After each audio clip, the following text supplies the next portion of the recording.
하나님 영광 드리겠습니다. 예, 찬양을 통해서 하나님께서 홀로 영광 받으신 줄 믿습니다.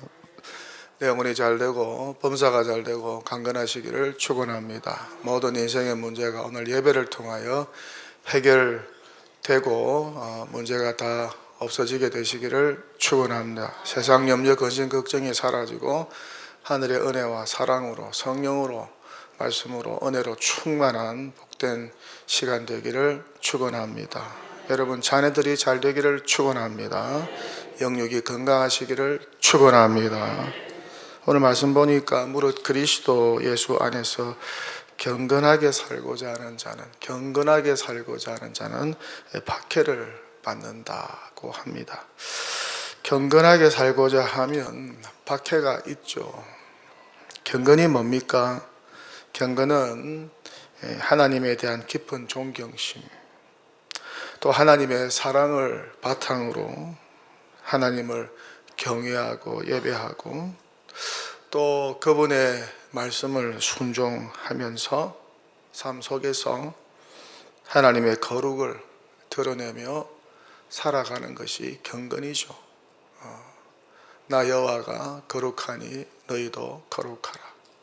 그렇게 일상 속에서 세속 도시, 세속 사회 속에서 거룩을 드러내며 하나님의 성품을 드러내고 독생하신 하나님이신 우리의 구원자 예수 그리스도의 인격과 성품을 드러내면서 선하고 바르게 정직하게 살아가는 것이 정직이 아닐까 그런 생각을 해봅니다.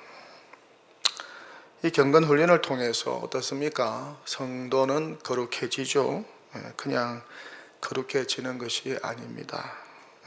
훈련을 통해서 말씀과 기도의 훈련을 통해서 성도는 거룩해질 수 있습니다.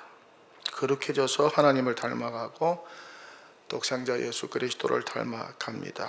바르고 의롭고 거룩하신 예수님, 겸손하고 온유하신 예수님, 그리고 팔복에서 말씀하신 그 모든 성품들을 우리가 닮아갑니다. 이런 주님의 성품을 닮으려는 열망, 또 예수님처럼 살려는 열망이 바로 경건인 것이죠.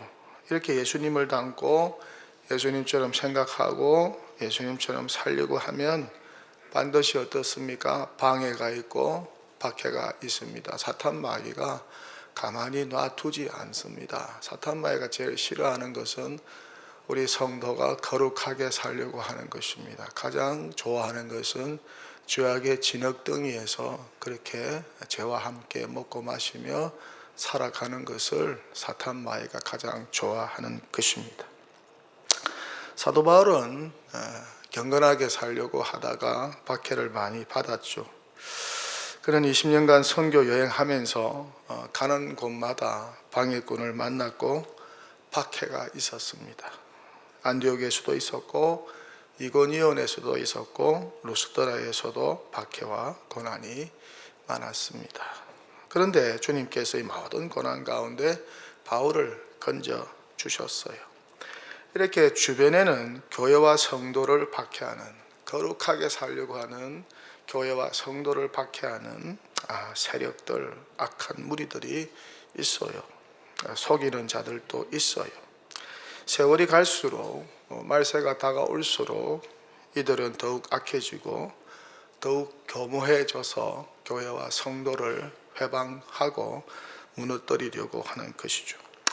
그래서 바울은 오늘 3장 서두에서, 디모데후서 3장 서두에서 앞으로 이런 악한 일들이 더 많아지게 될 것이라고 예견을 하고 있습니다. 말세에 고통하는 때가 오게 될 것이라고 예견을 하면서 여러 가지 말세의 특징들을 이야기합니다. 그러면서 이런 악한 자들과는 관계를 끊으라고 하죠. 이 같은 자들에게서 내가 돌아서라, 그렇게 권면합니다.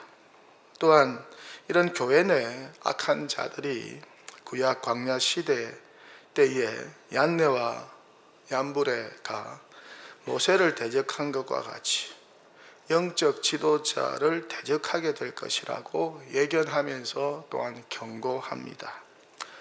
이들은 양심이 부패하고 믿음에 관하여는 버림받은 자들이라고 하죠. 오늘 본문 말씀 앞 구절에서 앞에서 바울은 이런 말씀을 쭉 풀어 놓습니다.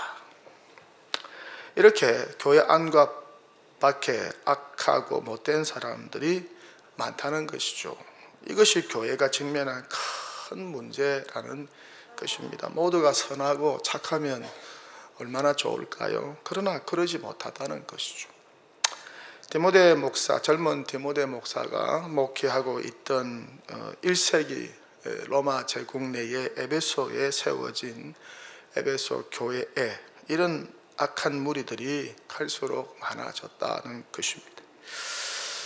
주님에 대한 첫사랑은 사라지고 교회가 갈수록 세속화되어서 악한 자들이 가득하게 되었다. 이것이 큰일이라고 바울은 탄식하고 있습니다. 이런 가운데 우리 성도는 어떻게 살아야 할까? 이렇게 악한 자들이 많고 박해자들이 많고 양심이 부패한 타락한 자들이 많은 세속 도시 속에서 교회와 성도는 어떻게 생존을 해야 할까? 무엇을 붙잡고 살아가야 할까? 누구의 가르침을 받고 누구의 인도를 받고 살아가야 할까? 어떤 신앙의 기준을 붙잡고 살아가야 할까? 여기에 대하여 사도 바울이 해답을 제시하고 있습니다. 그 해답이 무엇이라는 것입니까? 오늘 함께 읽은 말씀대로 그 해답은 성경이라는 것입니다. 문제의 해답은 성경이다. 하나님의 말씀이 기록된 성경, 이 성경을 삶의 기준으로 삼고 이 성경에서 배우고 확신한 일에 거하라고 권면하고 있습니다. 그렇게 성경을 배우라고, 성경에서 배운 대로 살라고, 실천하라고, 그렇게 되면 이 악하고 부패하고 죄악이 관영한 세상에서도 거룩하게 살 수 있다. 하나님의 사람으로 온전하게 살 수 있다. 모든 선한 일을 행하며 살 수 있다고 합니다. 그렇게 성경을 배우고 그 확실한 일에 거하라고 도전하고 있습니다. 그렇다면 도대체 성경의 유익이 무엇일까? 성경을 배우면 좋은 점이 무엇일까? 그 유익과 혜택이 무엇일까? 오늘 성경에서 뭐라고 말씀을 하나요? 먼저는 성경을 통해서 그리스도 예수 안에 있는 믿음을 발견하고 그 믿음을 통해서 구원에 이르는 지혜를 얻게 된다고 말씀합니다. 본문 15절에서 그렇게 말씀하죠. 그리스도 예수 안에 있는 믿음으로 말미암아 구원에 이르는 지혜가 있게 하느니라. 선행으로, 다른 공덕으로, 다른 어떤 것으로도 구원받을 수 없고, 죄에서 구원받고 건짐받는 것은 오로지 예수 안에 있는 믿음으로 인하여서 죄사함 받고 의인되어서 하나님께 구원을 받게 된다. 그 구원에 이르는 지혜가 성경에 있다. 그렇게 말씀합니다. 또 성경의 유익이 무엇이라고 하나요? 신자를 교훈하고 또 책망도 하고 또 바르게 교정하기도 하고, 비틀어진 것이 있으면 바르게 교정하기도 하고, 또 의롭게 교육한다. 이것이 유익이라고 합니다. 본문 16절에서 그렇게 말씀하고 있죠. 교훈과 책망과 바르게 함과 의로 교육하기에 유익하니. 이렇게 신자가 성경을 배워서 그 배운 대로 실천하면 어떻게 된다는 것입니까? 온전한 하나님의 사람이 되고 또한 모든 선한 일을 행할 능력을 갖추게 된다는 것이죠. 이런 능력을 갖추게 되면 어떻다는 것입니까? 예수님 닮은 선한 사람이 된다는 것입니다. 그렇게 죄인을 선한 사람으로, 문제 많는 불완전한 죄인을 온전한 사람으로 만들어 가는 것이 무엇이라는 것입니까? 성경이라는 것입니다. 17절에서 그렇게 말씀하고 있죠. 이는 하나님의 사람으로 온전하게 하며 모든 선한 일을 행할 능력을 갖추게 하려 함이라. 그러니 어떻습니까? 이 구원과 성화를 위해서 반드시 교회는 어떻습니까? 성경을 배워야 한다는 것이죠. 성경을 배우고 연구해야 한다는 것입니다. 여러분, 성경은 장식품이 아니죠. 내가 교인인 것을 알려주는 증명서가 아니죠. 신분증이 아니죠.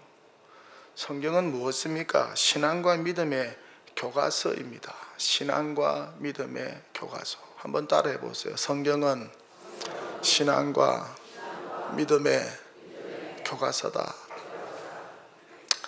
평생에 연구해야 할 텍스트, 교과서입니다. 평생 연구해야 할 인생 교과서가 무엇이라는 것입니까? 성경이라는 것입니다. 교회 안에 있는 사람이나 교회 밖에 있는 사람이나 모든 사람이 성경을 읽어야 한다는 것입니다. 그래서 누구나 다 성경을 배워야 합니다. 그래야 참 인간성을 회복할 수 있어요. 그래야 죄에서 벗어나 거룩한 하나님의 사람으로 거듭나게 되고 세워질 수가 있어요. 그래야 새로운 피조물, 새 사람, 새 인격체로 거듭날 수가 있는 것이죠. 이렇게 참 인간성 회복이 성경을 통해서 이루어진다는 것입니다. 그만큼 성경이 중요합니다. 성경 없이는 인류 역사를 논할 수가 없어요. 성경이 없이는 인류 역사를 논할 수가 없어요. 그러니까 어떻습니까? 누구보다 우리 예수 믿는 신자는 성경을 사랑하고 날마다 읽고 묵상하고 연구하고 깨닫고 또 배운 것을 글로 쓰고 또 성경 연구를 통해서 깨달은 말씀을 붙잡고 기도해야 하는 것이죠. 말씀 붙잡고 기도하는 것이 가장 능력 있는 기도입니다. 또 소그룹으로 모여서 성경을 공부하고 그 공부한 것을 토대로 서로 기도하고 또 격려해야 합니다. 이런 모습이 교회의 모습이죠. 그럴 때 성령의 역사가 일어나고 구원의 역사도 일어나고 말씀의 역사도 일어나고 치유와 회복의 역사도 일어나는 것입니다. 또한 경건의 능력을 덧입게 되고 성화의 역사가 일어나서 사람의 인격이 점점 좋아지게 된다는 것입니다. 주님을 닮아간다는 것입니다. 이 시간 도전합니다. 구역이나 소그룹에 들어가서 성경을 공부하십시오. 구역이나 소그룹에 들어가서 성경을 공부하십시오. 또래 공동체에 소속하여서 성경을 배우십시오. 성경을 규칙적으로 배우는 신자가 참 신자인 것입니다. 여러분, 병든 신자의 가장 큰 특징이 무엇이라고 생각하세요? 건강한 신자도 있고 병든 신자도 있습니다. 그렇다면 병든 신자의 가장 큰 특징이 무엇이라고 생각하세요? 성화가 멈춘 것이 성도의 가장 큰 영적 질병인 것이죠. 성화가 멈추었어요. 성화가 멈추었다는 것은 무엇을 뜻하나요? 이제 더 이상 예수 닮기를 포기했다는 선언입니다. 예수 그리스도를 닮아가는 것을 포기했다는 것입니다. 한마디로 말하면 거룩을 포기한 것입니다. 저와 여러분을 향한, 교회와 성도를 향한 여호와 하나님의 뜻은 분명합니다. 나 여호와가 거룩하니 너희도 거룩하라. 이 죄악 많은 세속 도시에서, 세상에서 여호와 하나님은 교회와 성도가 거룩하게 살기를 원하시는 것입니다. 그런데 성도가 거룩에 대한 열망을 포기하면 도대체 그의 인격과 삶은 어떻게 되는 것일까? 불신자보다 더 악해지는 것입니다. 저는 그런 것을 많이 보았습니다. 그러니 거룩한 삶을 열망한다면 어떻습니까? 절대 성경 연구를 포기할 수 없다는 것이죠. 그래서 우리 신자는 어떻습니까? 연구생이어야 합니다. 연구생. 무언가를 연구하는 사람. 하나님의 말씀인 성경을 연구하는 연구생. 각 기업과 대학마다 어떻습니까? 연구소가 있죠. 특정 분야의 기술과 학문을 연구하는 곳입니다. 이곳에서 일하는 사람을 연구원이라고 하죠. 교회는 참 인간성 회복을 연구하는 곳입니다.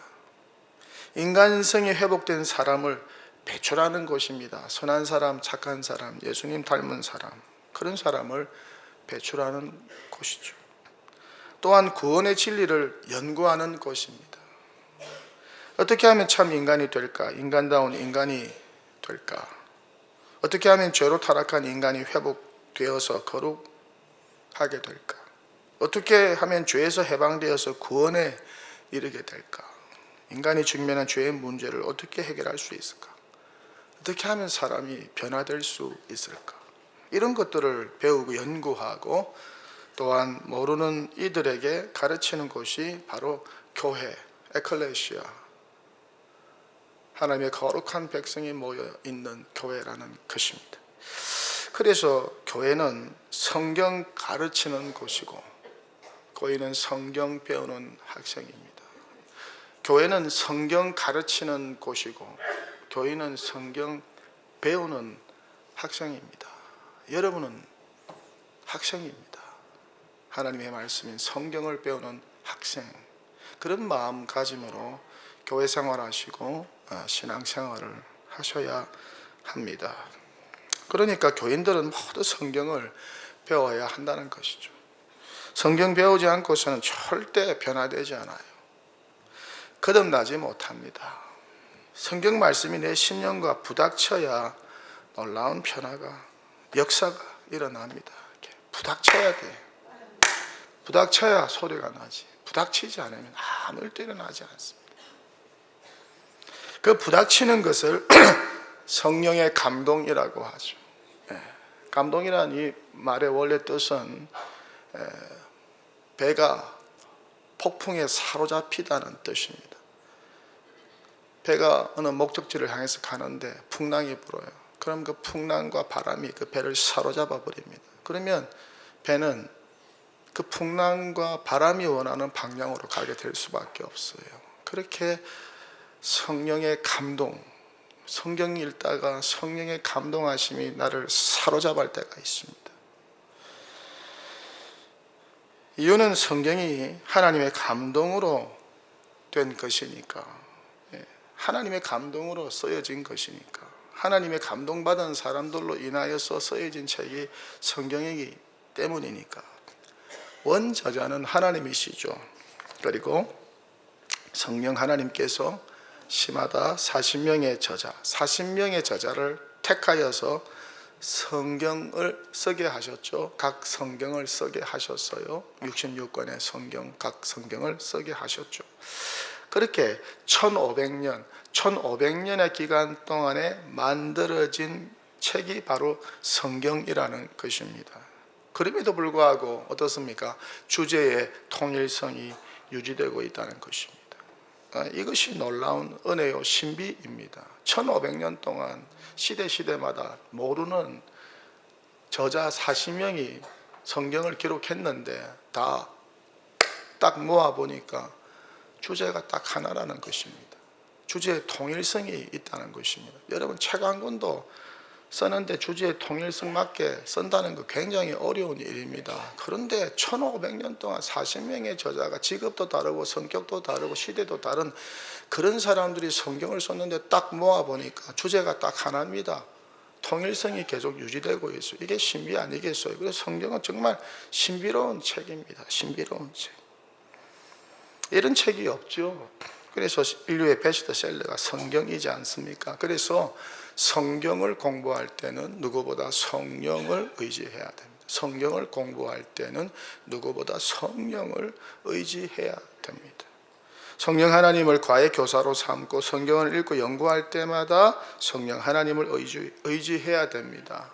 조명해 주시고 이해되게 해 주시고 깨닫게 해달라고 구해야 한다는 것이죠. 그렇게 성경은 성령을 의지하여 성령의 지도를 받으면서 읽고 연구해야 합니다. 그럴 때 하나님의 감동이 찾아옵니다. 내 마음속에 부닥치는 감동된 말씀이 생기는 것입니다. 저의 인생도 이 감동된 성경 말씀을 통해서 놀라운 변화, 큰 변화가 일어났습니다. 추는 이광수 씨가 신약 성경을 백독했다는 이야기를 들은 적이 있는데, 그런데 그분은 자기 지성으로만 읽었죠. 성령을 의지하여 읽지 않았습니다. 그러니까 그에게는 별 놀라운 일이 일어나지 않았습니다. 오늘 설교 말씀도 기도하다가 심령에 부닥친 말씀을 가지고 설교하는 것이죠. 하나님께 감동받은 말씀으로 설교를 준비하고 여러분에게 전하는 것입니다. 아무 느낌 없이 설교하는 것이 아닙니다. 그렇게 성령께 사로잡힌 상태에서 성경을 가르치고 배우고 연구해야 한다는 것이죠. 이렇게 성경은 어떻습니까? 신자의 삶의 기준이 되고 삶을 변화시키고 도전을 주고 영감을 주고 교훈을 주고 지혜를 주고 책망도 하고 바르고 의롭게 교육한다는 것입니다. 이보다 더 좋은 책이 또 어디 있을까? 이보다 더 좋은 교육이 또 어디 있을까? 여러분은요, 세계 최고의 교육을 교회를 통해서, 성경을 통해서, 최고의 교수이신 성령님을 통해서 받고 있는 줄 믿습니다. 이렇게 함으로 성도가 성숙해지고 선한 일에 관심을 갖게 되고 또 잘못된 것이 있으면 새롭게 교정을 하게 되고 결국에는 예수 그리스도의 수준 높은 인격까지 닮아가게 된다는 것이죠. 온전한 하나님의 사람으로 세워져 간다는 것입니다. 그래서 성경은 이렇게 말씀하지 않습니까? 우리가 다 하나님의 아들을 믿는 것과 아는 일에 하나가 되어 온전한 사람을 이루어 그리스도의 장성한 분량이 충만한 데까지, 쉽게 말하면 그리스도의 그 수준 높은 인격까지, 그까지 이르리니, 그렇게 말씀하고 있습니다. 그러니까 성경을 연구하는 사람은 인격이 성숙될 수밖에 없어요. 인격이 좋아질 수밖에 없어요. 예수님을 닮아갈 수밖에 없어요. 그런데 교회 다니고 그것도 오래 다니고 예수 믿는다고 하는데 성격이 못됐고 미성숙하고 화 잘 내고 몰상식하고 시기 질투 잘하고 이기적이고 입만 열면 목회자 비난하고 원망 불평하고 비난 정죄 잘하고 쑥덕쑥덕 되고 교양과 상식도 없고 예의도 없고 파당만 잘 만들고 무엇보다 싸우는 것을 좋아하면 그 사람은 어떻습니까? 필시 성경 연구하지 않는 사람, 필시 성경에 무관심한 사람, 필시 성경 읽지 않는 사람, 필시 성경과 전혀 상관없는 사람, 그렇게 마음이 부패하고 믿음이 없는 버림받은 자와 같습니다. 그렇게 생각할 수밖에 없어요. 이 같은 자들에게서 성경은 네가 돌아서라, 관계를 끊어라, 그들과 관계를 가지지 말라고 그렇게 말씀합니다. 제가 목사라고 아무 목사나 사귀지 않습니다. 목사라고 다 같은 목사가 아닙니다. 의사라고 다 같은 의사가 아니듯이 목사라고 다 같은 목사가 아닙니다. 성경을 가까이 하고 인격적이고 성숙한 목사를 만납니다. 그런 목사들과 가까이 하려고 합니다. 왜요? 사람은 서로 닮으니까. 건묵자흑 건주자적이니까. 그 친구 보면 그 사람이 어떠한지 알잖아요. 그렇죠? 그 친구 보면 그 사람이 어떠한지 알잖아요. 다 끼리끼리 유유상종이니까. 장로라고 다 같은 장로가 아니고요. 권사라고 다 같은 권사가 아닙니다. 집사라고 다 같은 집사가 아닙니다. 다윗과가 있고 사울과가 있어요. 목사 중에도 다윗과가 있고 사울과가 있습니다. 교인 중에도 다윗과가 있고 사울과가 있습니다. 우리는 다윗과가 돼야죠. What you see is what you are라는 영어 격언이 있습니다. What you see, 네가 보는 네가 보는 모든 것이 what you are, 바로 너 자신이다. 그런 뜻입니다. 그 사람이 어떤 인격과 소유자인 것을 알려면 그가 평소에 잘 보는 것이 무엇인지를 알면 됩니다. 여러분은 지난주에 무엇을 가장 많이 보셨습니까? 무슨 책을 보는지, 누구를 만나든지, 무슨 영화를 보는지, 무슨 드라마를 보는지를 알면 그 사람의 인격을 알 수가 있다는 것입니다. 엄나무를 보면 엄나무를 담습니다. 날마다 주식시장에 가서 주식 시세를 보면 주식을 담습니다. 오르락 내리락. 그래서 그 사람을 항상 오르락 내리락 해요. 아침과 저녁이 달라. 조변 섞게.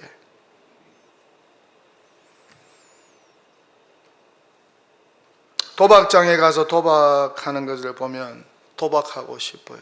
돈 가지고 싶어.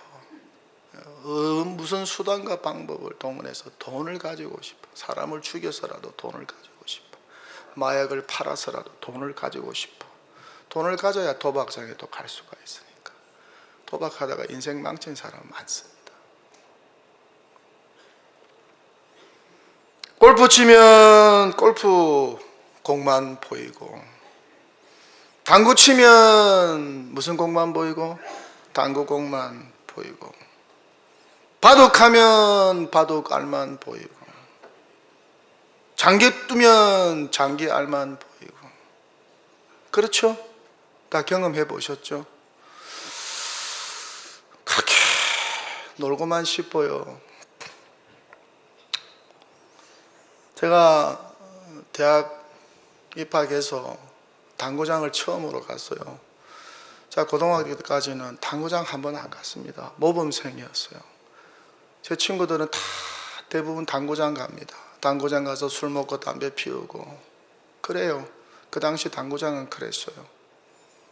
그 친구들이 막 가자 그래도 저는 안 갔어요. 우리 아버지가 너는 당구장 가지 마라.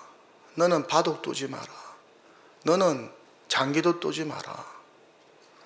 그렇게 늘 가르쳤어요. 얼마나 참 힘든 청소년 기간이었겠습니까? 그죠? 청소년 당구장도 가보고 바둑도 하고 장기도 뜨고 뭐 죄가 안 되는 거 이렇게 호기심이 많잖아요.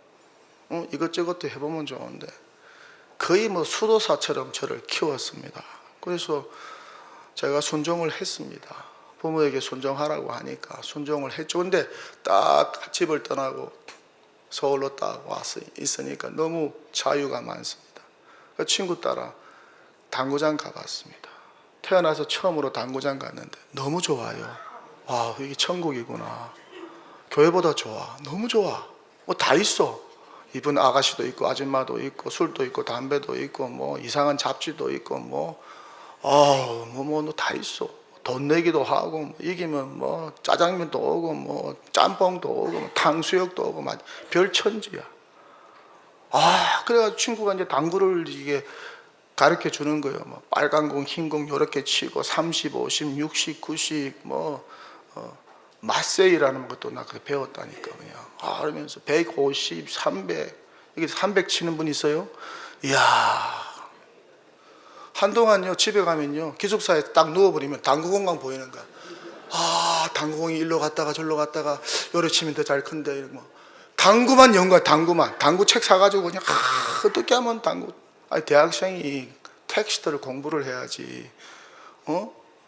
당구 치러 당구장만 가면 어떻게 되겠어요? 그러다가 제가 크게 깨달았어요. 야, 내가 당구장 가다가 대학 졸업하면 당구장 주인이 되겠구나. 그럼 당구장 주인도 좋은 직업이에요. 오해하고 듣지 마시고. 4년 동안 이거 당구장만 출입하면 내가 당구장 주인 되겠구나. 이래서 안 되겠구나.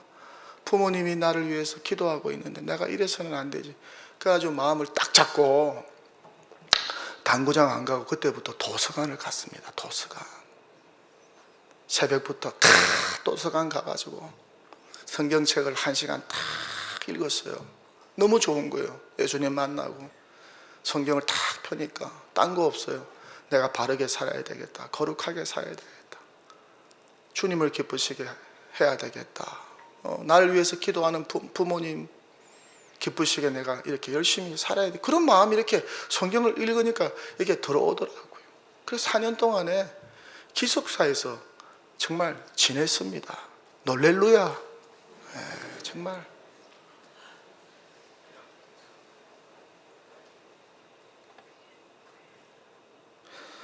여러분, 성경을 많이 보면은 성경을 닮습니다. 성경의 주인공이신 예수님을 닮게 되어 있어요. 성경을 어느 정도로 보고 계시나요? 성경 안 보면 성경을 닮을 수가 없어요. 예수님을 닮을 수가 없어요. 성경 안 보고 세상만 보면 어떻게 될까요? 세상만 닮게 되겠죠. 잔인하고 돈밖에 모르고 출세라면 의리도 없고 배신 잘하고 친구도 버리고 이기기 위해서는 짓밟고 거짓말을 밥 먹듯이 하는 이 거짓된 세상, 탐욕으로 가득된 세상, 돈밖에 모르는 세상, 이런 세상을 담게 되겠죠. 그러다가 주일날 한번 와서 예배 드린다고 그 삶이 변화될까요? 어떻게 생각하세요? 채석에 찌든 때가 예배 한번 드린다고 금방 사라지고 없어질까요? 어떻게 될까요? 택도 없는 소리입니다. 주중에 성경 읽고 연구하지 않으면 세상을 닮아갈 수밖에 없어요. 안목의 정욕, 이성의 자랑, 육신의 정욕에 푹 빠져 살 수밖에 없어요. 세속의 때로 뒤범벅이 될 수밖에 없어요. 세상에 보여주는 것이 다 이런 것들인데 그렇지 않겠습니까? 성경을 닮지 않으면 무엇을 닮을까요? 세상을 닮을 수밖에 없어요. 죄에 푹 빠진 세상을 닮을 수밖에 없어요. 그래서 우리 교회와 성도는 날마다 어떻게 해야 된다는 것입니까? 매일 집에서 성경을 봐야 합니다. 할렐루야. 매일 성경을 보세요. 밥을 먹듯이 영의 양식 성경을 드세요. 주일 예배보다 매일의 예배인 경건의 시간이 그렇게 중요하다는 것입니다. 어떻게 보면 매일의 경건 시간이, 매일 하나님 앞에 올려드리는 예배가 중요하다는 것입니다. 어떠세요? 매일 경건의 시간을 잘 갖고 계시나요? 그래서 성경은 말씀하죠. 경건에 이르길 힘써라고 합니다. 성경을 사랑해야 합니다. 성경을 가장 사랑해야 합니다. 그것이 바로 예수 사랑이기 때문이죠. 왜요? 성경은 예수님에 대한 기록이니까. 성경의 주인공은 예수 그리스도이니까. 성경 읽으면서 주인공이 어떻게 하는지를 잘 봐야지, 엑시트라 조연들이 어떻게 하는지에 대해서는 그렇게 관심 가지지 마세요. 주인공이 어떻게 하느냐에 따라서. 구약 성경의 주제가 무엇인가요? 메시아가 도래할 것이다. 그죠? 그렇다면 신약 성경의 주제가 무엇인가요? 메시아가 도래했다는 것이죠. 그 메시아가 누구라는 것입니까? 예수 그리스도라는 것입니다.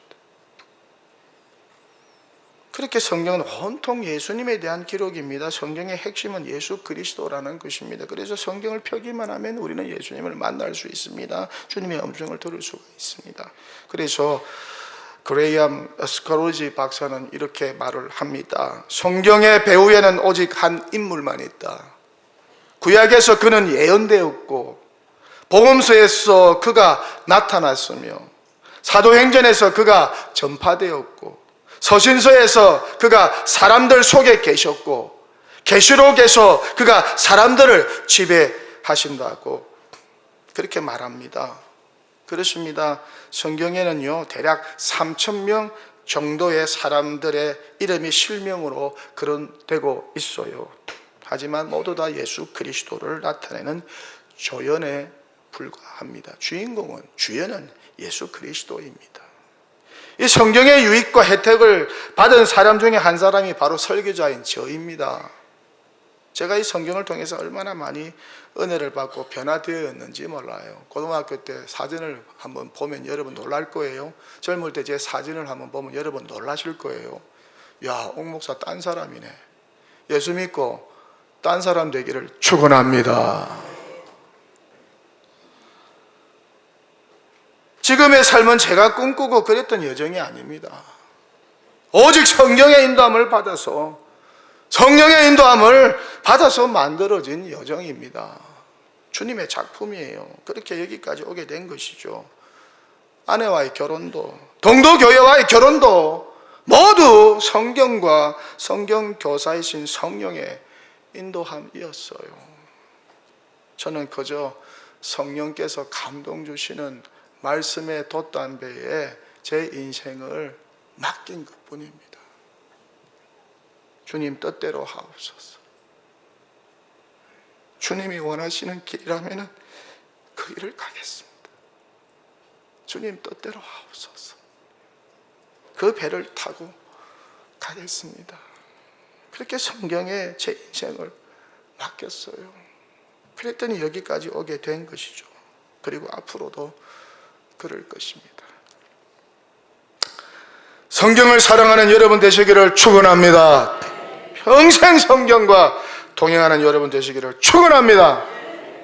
성령께서 감동을 주시는 말씀의 돛단배에 날마다 나 자신을 맡김으로 이후에 하나님께서 예비해 놓으신 축복을 누리는 복된 성도, 이런 믿음의 모험심으로 가득한 복된 믿음의 항해자 다 되시기를 주님의 이름으로 간절히 축원합니다.